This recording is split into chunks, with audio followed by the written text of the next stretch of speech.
It's week 10, which for a humanities major means way a lot of writing. Hello everyone, and welcome back. It's getting really hot in Davis. It's approaching summer, and I haven't been in the mood to actually vlog outside in 100-degree weather. I get really sweaty, it's gross, and yeah. So I decided that I wanted to make some kind of video about what's going on in my life. And basically my life is being dominated by essay writing right now. So this week alone I have about 25 to 30 pages worth of essays to write, which is not fun. But I do have some tips and tricks to doing them well, fast, and hopefully getting a good grade. So anyways, this is how I write essays for college, and honestly, I think it's pretty effective, especially if you're in a time crunch, because you can kind of hash out your ideas and get moving at the last minute on an essay and actually come across as if you had actually done some work prior to the day or days before. So the first thing I do when I'm writing a paper for a college class is come up with my thesis statement. And I haven't always been the best thesis statement writer, but in recent months I've come across this amazing guideline called the Magic Thesis statement that was actually introduced by one of my professors, and I've adopted it into most of my essays from there on out. So the Magic Thesis is a way to construct a thesis statement in 3 separate parts that will make you sound super intelligent and also guide your writing for the rest of your paper. And it starts off with the what. Let's say you're taking a class about food. So perhaps you're writing a paper about lactose intolerant people versus people that can actually ingest milk properly. That would be a comparative paper. And so in your Magic Thesis, your first part, the what, is you're going to say what you're doing. So you might start off by saying, by comparing lactose intolerant people to people that have lactose tolerance, we can, and then you're going to continue into whatever your claim is. Which brings us to the second part of the Magic Thesis, the claim. This is the part of the thesis statement where you're going to discuss what you're arguing, what you're analyzing, or what you'll be discussing for the rest of your paper. We already said that we're comparing lactose intolerance to people that have lactose tolerance. What is the why? Why are we comparing it? So let's say now our Magic Thesis is, by comparing lactose intolerant people to people with lactose tolerance, we can see that those with lactose intolerance get into UC Davis at a higher rate than those that don't.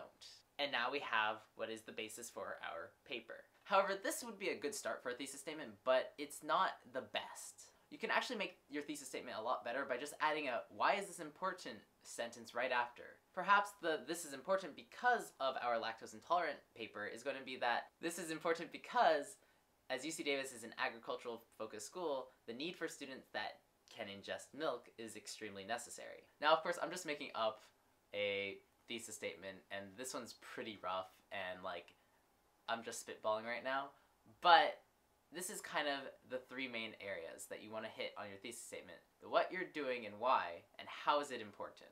So my second really important way that I get through my papers quickly is by having a organized paragraph. And I learned this my freshman year in high school, and I've been using it ever since. And it's called the TIQA format. And the TIQA format stands for topic sentence, introduce your quote, and then analyze or argue for your quote, or against it if it's a argumentative paper. And so to run through these ideas really quick, the topic sentence is your sentence that's going to tell the reader what is happening in this paragraph. Perhaps your topic sentence is going to be that lactose intolerance is passed down by genetics, thus lineage is important. Again, I'm really making this up on the spot. I do have another paper to go write. So now you've informed your reader that your whole paragraph is going to be about genetics and lactose intolerance. So at this point you're going to introduce your quote, and this is usually when you've done some research and you go through your required readings and you pick a quote that you like, and you now need to introduce it to the reader. And you don't want to just reiterate exactly what it says, but you want to start off by introducing, why is this quote relevant? How is it going to help strengthen your argument? And once you've done that, you put your quote in. And make sure to cite that quote properly, otherwise you can get marked down for plagiarism or be sent to the Student Judicial Affairs, which sounds like a terrible time.